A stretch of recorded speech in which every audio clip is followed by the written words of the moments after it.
Bonjour à tous, j'espère que ça va bien. Aujourd'hui, on va parler d'une critique de jeu. Ça fait quand même un petit bout de temps que c'est sorti. Je l'ai eu un peu sur le tard, mais nonobstant ça, ça change pas le fait que Spider-Man PS4 est un jeu sensationnel. Alors, je l'ai joué sur PS régulière, sur une télévision qui est pas 4K, et même rendu là, j'en étais complètement estomaqué. C'est un jeu qui est rempli de détails, rempli de sournoiseries. Si on ne fait que passer un petit peu de temps à aller à la découverte de cette île de Manhattan Hall, c'est hallucinant.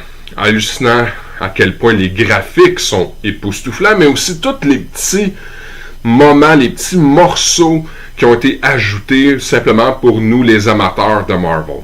Je vous cacherai pas ce qui est le plus important pour moi, c'est pas les graphiques, c'est pas le gameplay, c'est l'histoire. C'est ce qui fait que, rendu à l'âge de bientôt 39 ans, je vais rester accroché à un jeu qui va me donner le goût d'aller jusqu'au bout et de découvrir la fin. Spider-Man, c'est scénarisé exactement de cette façon-là. C'est fait par Insomniac, c'est les cerveaux derrière le jeu, mais ça change pas le fait que c'est vraiment la racine Marvel qui va venir nous en mettre là, plein la vue, plein les yeux. Alors, j'ai joué à ce jeu-là de façon addictive parce que j'avais vraiment le goût d'aller jusqu'au bout des affaires, mais ça change pas le fait que l'histoire est tellement bonne, est tellement engageante, elle donne tellement envie d'aller qu'on n'a pas le choix de se dépêcher et par la suite aller faire tout ce qui est en extra. Qu'on parle d'aller chercher des items, qu'on parle d'aller chercher des upgrades. C'est un jeu qui est RPG à la fois, tout en étant un smash button en même temps. Ça peut ressembler un petit peu à une mécanique de jeu à Batman Arkham Asylum, qui honnêtement je trouve qui est parfaitement synchronisé pour ce genre de jeu-là.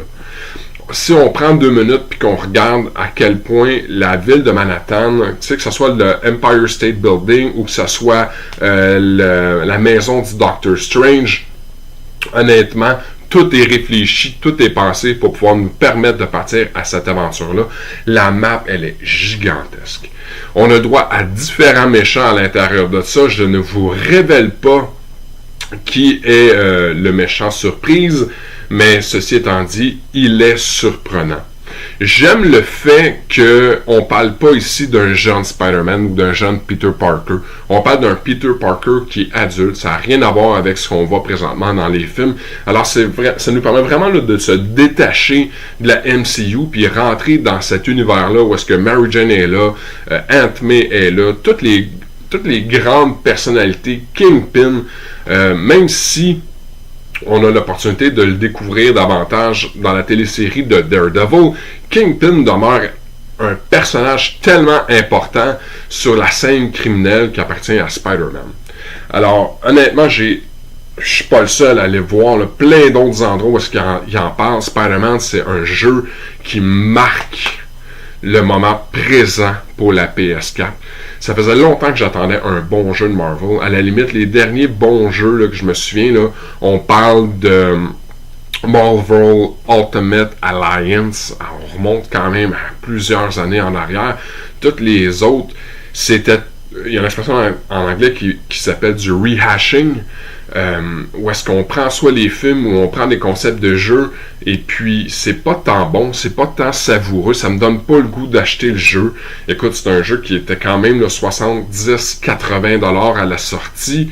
J'ai attendu un petit peu avant d'aller me le procurer, mais je l'ai quand même eu à 60 quelques piastres.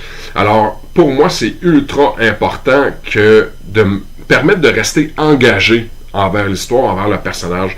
C'est une chose de dire, ah oui, j'ai envie de débloquer, unlocker là, tous les costumes, tous les pouvoirs, tous les avantages, tous les gadgets, mais c'est pas ça qui va, moi, en tant que gamer, me permettre de dire, oui, j'ai envie d'installer les 10, 15, 20, 30, 40 heures de gameplay. C'est cette fameuse histoire-là qui doit être merveilleusement bien scriptée, étant donné que j'ai énormément d'histoires de Spider-Man dans la tête en arrière de la cravate.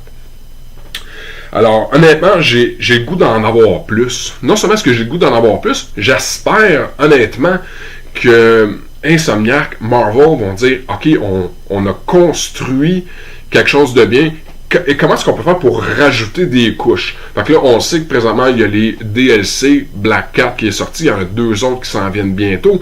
Mais moi, je serais d'avis à croire qu'il y a une place pour, au même titre que les films de la MCU, comment faire pour utiliser cet univers-là qui a été construit, puis de rajouter des jeux par-dessus, puis de faire, wow, on a vraiment créé cet univers-là de Marvel gameplay.